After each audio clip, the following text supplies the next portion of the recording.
Caros, e aí, tudo bem? Como vocês estão? Vamos dar procedimento ao nosso curso de Pascal utilizando a IDE do Turbo Pascal e o DOSBox. Aqui na versão 0.743. Na aula passada nós vimos sobre a utilização do if, né? Que é um comando bastante utilizado. Hoje nós iremos ver estruturas de repetição do Pascal.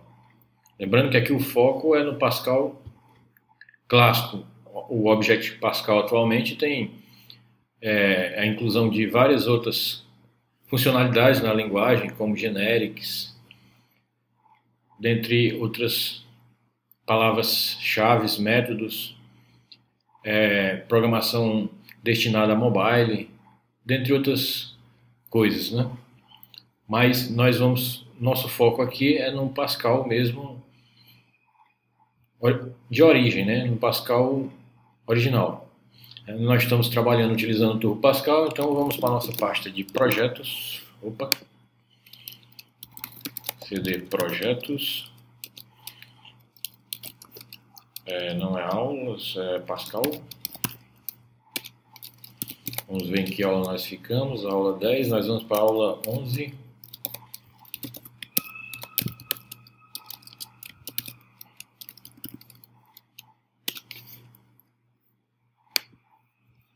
Já vamos aproveitar aqui para salvar o arquivo.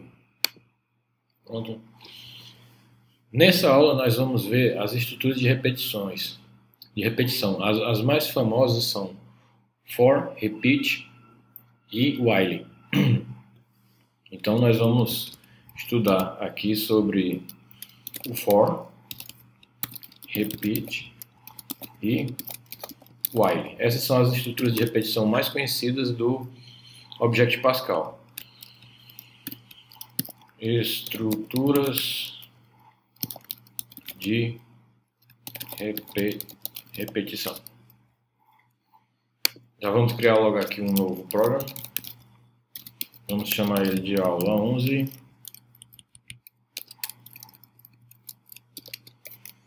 Aqui, begin, end. Vamos fazer uso da CRT para podemos apagar a tela, manipular a tela. Vamos limpar a tela. Escrevermos o conteúdo da aula de hoje. For, repeat,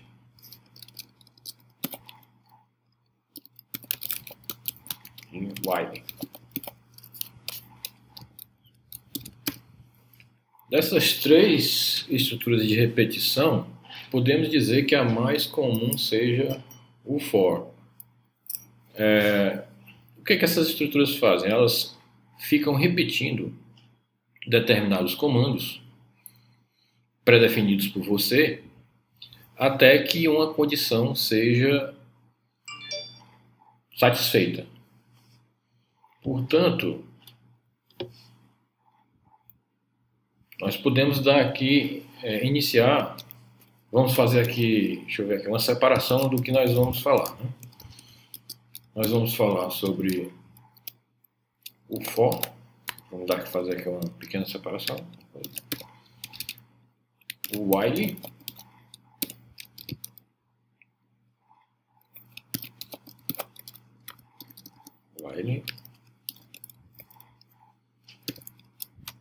e vamos falar sobre o repeat.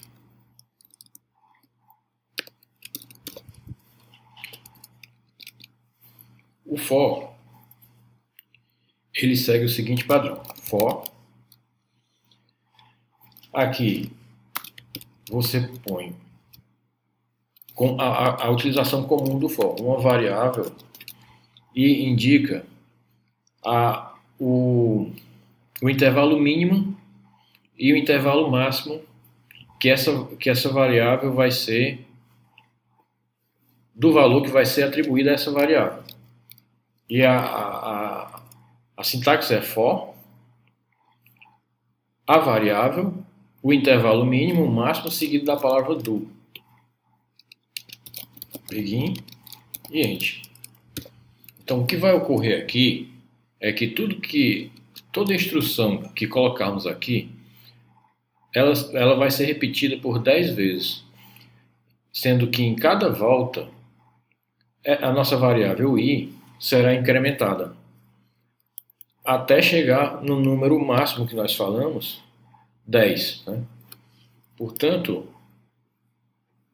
se nós escrevermos a variável i em cada volta do loop, o que vai ocorrer é que nós veremos os números 1, 2, 3 até 10. Como a variável i ainda não está declarada, nós temos que declarar ela aqui em cima. E vamos declarar ela como um byte, porque não estamos precisando usar valores muito altos até então. Vamos colocar aqui um readline para que a gente possa ver a saída do programa. Por hora nós vamos comentar aqui para que a saída não fique, não atrapalhe um pouco a visualização da saída. Então nós vamos compilar e executar. Compilando deu tudo ok, vamos executar. O que vai acontecer? Veja que ele imprimiu o título da nossa aula, imprimiu o título do comando de repetição for, que nós colocamos lá no código, e imprimiu os números de 1 a 10, porque na primeira volta o i é 1, então ele imprimiu 1 aqui. Na segunda, ele incrementa, o i é 2, então ele imprimiu 2. O to determina até que ponto será setado o valor da variável i. Então, configuramos até 10. O for trabalha com números inteiros, né? Trabalha com números inteiros. Como nós falamos na aula anterior, por nós aqui só precisarmos utilizar um comando, não precisamos do begin e do end aqui. Portanto, nosso for já funcionaria dessa maneira, como vamos executar novamente. Vamos apenas dar aqui um write line para separar um pouco o título da aula. O for também tem uma característica interessante, que ele tanto pode ser de maneira crescente como de maneira decrescente. Para isso, só muda uma palavra. No lugar de utilizarmos o to, temos que trocar pelo down to. Por exemplo, for i igual a 10, down to 1 do. E aqui a gente coloca a instrução. Write. Lembrando que eu estou colocando aqui uma instrução para imprimir o i, mas nós poderíamos colocar qualquer coisa aqui. Por exemplo, instrução, algo desse tipo. E aqui poderia estar em volta do begin end, poderíamos fazer, na verdade, várias instruções aqui. Então, apenas para exemplificar que não precisamos imprimir o i, né? Note que, como já estava feito, ele foi de 1 a 10, você está vendo aí no início, e depois ele imprimiu 10 vezes a palavra instrução, porque ele executou 10 vezes a instrução, o comando que nós colocamos lá no begin end, que não está visível aqui, por não necessitar, já que nós estamos trabalhando com apenas uma linha. Se formos colocar aqui o valor de i e formos executar, você vê que ocorre o processo inverso, né? De início, ele incrementou a variável i, e no segundo comando, no segundo for que fizemos, ele decrementou até o limite que estabelecemos, que foi 1. Né? Se tivermos colocado aqui o limite até 0, e aqui um limite até 5, por exemplo, executando, nós teríamos que, no primeiro loop, como você está vendo, foi de 1 a 5, e o segundo foi de 10, decrementando até 0. No repeat,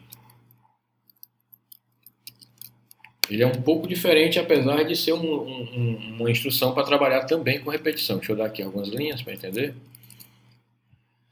O repeat,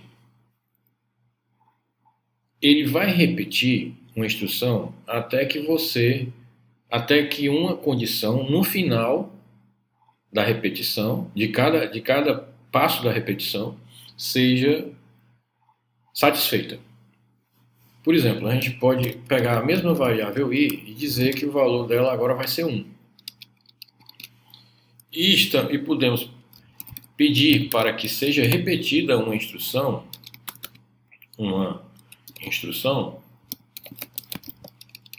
até que, ou seja, until uma condição seja satisfeita.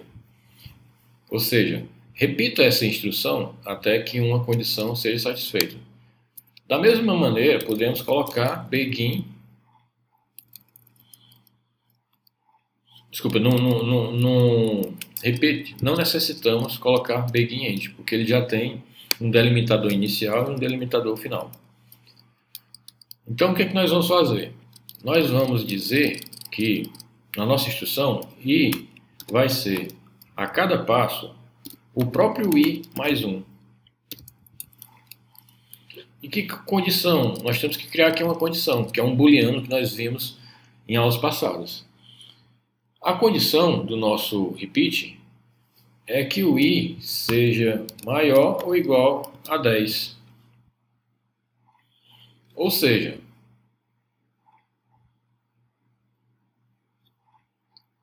na primeira, estamos atribuindo aqui, deixa eu descer mais aqui para ficar mais fácil. Estamos atribuindo aqui um valor 1 ao i. Então, nessa primeira volta, o i vai entrar como 1, porém, no final desse passo vai ser 2, porque nós estamos dizendo que i é igual a i mais 1. Então, ele vai, no final da segunda volta, ele vai ser 3. No final da terceira volta, ele vai ser 4. Tá dentro da condição que estabelecemos? O i ele é maior ou igual a 10? Não. O i ele é 4, então ele não é menor, ele não é maior ou igual a 10. Mas aqui nós estamos dizendo até, né?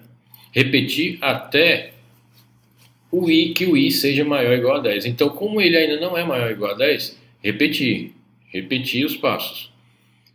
Vai ter um ponto em que o i vai chegar ao valor 10 ao sair daqui, dessa linha. Então, chegou no ponto que definimos no nosso until. Ou seja, repita até que o i seja maior ou igual a 10. Então, quando o i for 10, ele já é igual a 10. Poderíamos até colocar apenas assim. Repita até que o i seja igual a 10, que surtiria o mesmo efeito. É comum a gente colocar maior ou igual. Isso é muito comum.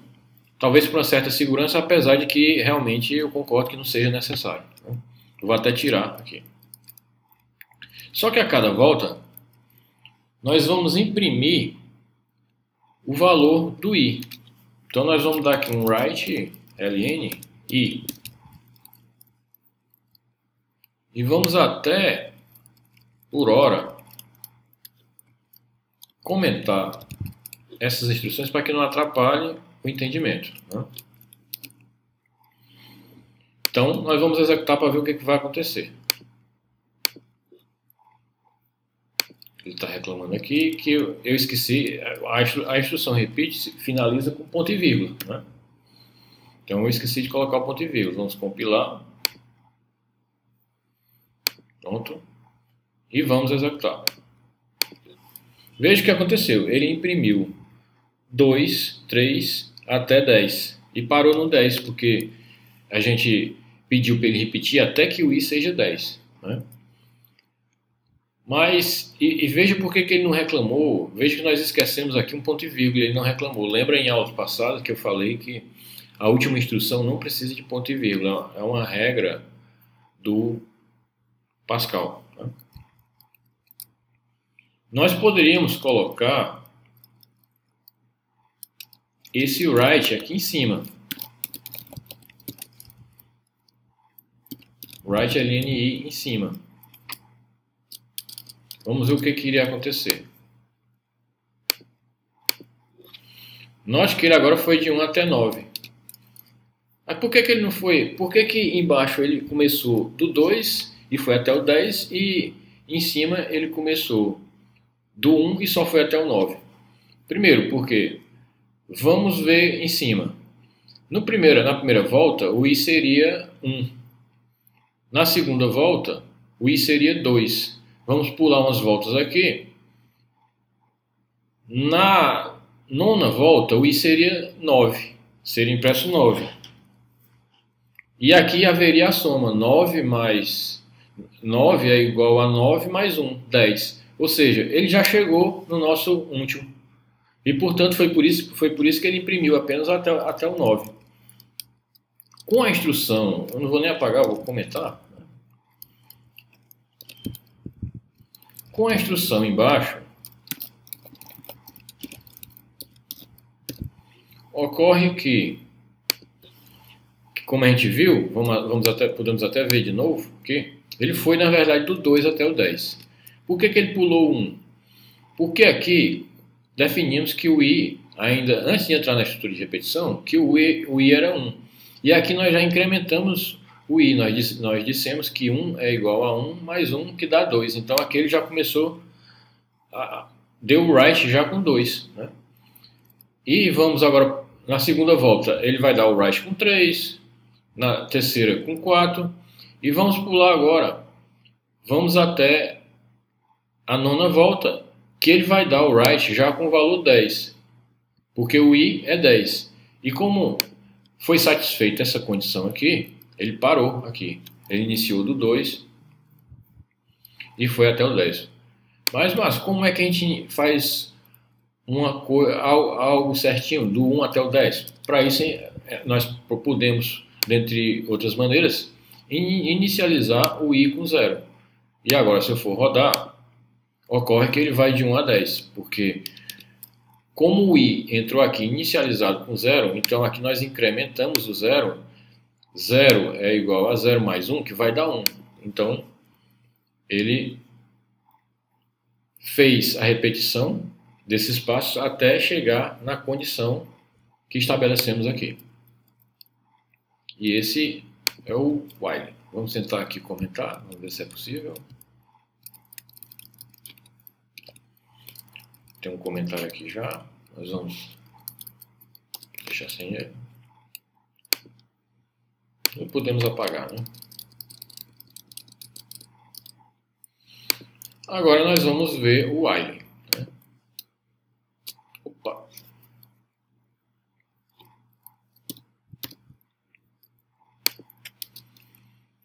O while é bastante parecido com o for, com uma pequena diferença. Esqueci de fechar aqui o comentário. É que a condição é avaliada no início, enquanto nós vimos que o for era no final, como você está vendo aqui, o until no final.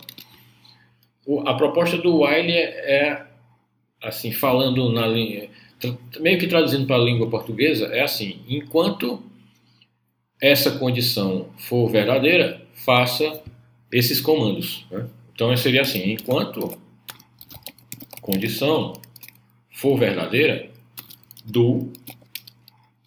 Já o while nós podemos colocar o begin e o ending, caso, lembrando, tenha mais que uma linha. Então, a proposta dele é instrução. Enquanto essa condição for verdadeira, repita esta instrução. Ou estas instruções. Poderíamos ter mais que uma aqui, né? Instruções, mais que uma. Então, vamos agora fazer com que, como o I na instrução passada terminou como 10, nós temos que resetar, nós temos que fazer um reset, uma espécie de reset e informar que agora queremos que ele seja novamente 1, o valor dele, né? E qual seria uma condição que nós vamos estabelecer aqui? Podemos estabelecer, enquanto o i for menor ou igual a 10, faça essa instrução aqui. Que instrução? Vamos imprimir o i e vamos incrementar o i. Dizer que i é igual a i mais 1. Portanto, a lógica aqui é a seguinte. Quero que o i nesse ponto seja igual a 1. O i é menor ou igual a 10? É. Então, enquanto o i for menor ou igual a 10, imprima o i e some o i com 1. Incremente o i em 1.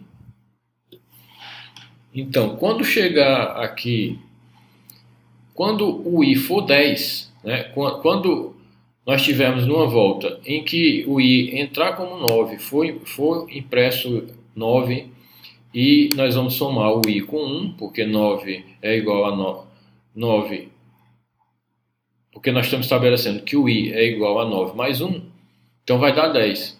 Ainda assim ele vai entrar, porque nós não colocamos menor, nós colocamos menor ou igual. Então o i ainda satisfaria a condição, ele ainda iria imprimir mais uma vez, ou seja, ele irá até o número 10. Sendo o i 10 e impresso 10 aqui, quando chegarmos no incremento, que vai ser 11, ele já não vai satisfazer mais a condição e não vai mais nem entrar no begin end, já vai sair do programa, pular toda essa instrução aqui. Vamos ver o resultado. Note que, como falamos, o i foi de 1 a 10, né? Como esperávamos, né? Lembrando que, a título de informação, que nós estamos incrementando aqui o i com a instrução i é igual a i mais 1. Ou seja, eu quero que o i seja igual ao valor do i nessa volta mais 1. Mas nós podemos utilizar outra palavrinha-chave, que não faz parte dessa aula, mas que podemos aproveitar para ensinar a utilização dela. Nós podemos utilizar a palavra-chave inc do Pascal. O que o inc faz? Ele faz a mesma coisa que nós fizemos. A variável que você colocar aqui, ela é incrementada. Internamente ele faz com que o valor dessa variável seja somado com 1 e modifica o valor da própria variável, porque nesse caso essa variável é passada por referência, coisa que nós vamos aprender em aulas futuras. Variáveis podem ser passadas por valor ou por referência em Pascal. Mas você não precisa se preocupar com esses conceitos, porque nós iremos aprender em aulas futuras. Mas o fato é que, por isso eu não fiz questão de mostrar logo o inc, já que vocês teriam que entender sobre variáveis passadas por referência. No entanto, você pode utilizar, é bastante comum utilizar o inc para incrementar o valor de uma variável.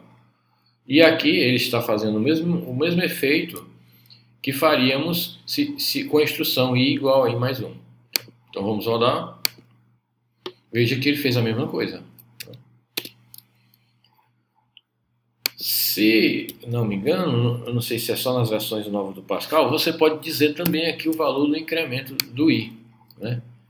Então, se eu estou informando 2, eu quero que incremente o i, mas só que de 2 em 2 e não de 1 em 1. Vamos ver se funciona, só para ver se já tem aqui. Olha, que ele funcionou. Ó. O primeiro i foi 1, ele somou 2, ficou 3. Somou 2, ficou 5. Somou mais 2, ficou 7. Somou mais 2, ficou 9. Por que ele não colocou 10? Porque 9 mais 2 é 11. E 11 não satisfaz. E 11 não é menor ou igual a 10. Então ele já nem entrou na última instrução. Mas nós vamos tirar aqui, foi apenas um teste que fizemos, para que fique bem entendida a aula. Eu vou apenas descomentar, acho que não é necessário, podemos deixar comentado aí. Você, quando for fazer alguns testes, você pode comentar para ver. E, portanto, essa foi a aula sobre os comandos for, repeat e while, as estruturas de repetição. Na próxima aula, nós iremos ver um comando de controle de fluxo chamado case. Nós iremos estudar o case of, que também é bastante utilizado em Pascal, inclusive em Object Pascal. Esses conceitos aqui sobre estruturas de repetição, eles são inclusive utilizados bastante nas novas implementações do Pascal, como Free Pascal, Object Pascal, linguagens como Delphi, utilizam bastante, mas muito mesmo, essas estruturas que nós estamos estudando nessas últimas aulas. Inclusive o case, que é o objeto da próxima aula, é também bastante utilizado. Então, eu agradeço a atenção e até a próxima.